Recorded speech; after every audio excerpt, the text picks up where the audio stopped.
Yeah, we'll try and clear that waterfall up, see if we can see a few more weaker signals. I'll get them a little bit clearer on the display. So turn that outer ring, the RF stroke squelch,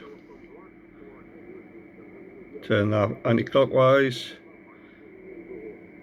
and it clears up the waterfall, and you can see the weaker signals out of the waterfall. Looks a bit better, looks a bit cleaner, gives you a better view of the weak signals.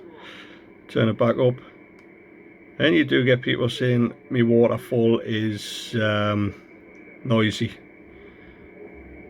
so tidy that up just with the RF squelch dial on the 7300. Take it back,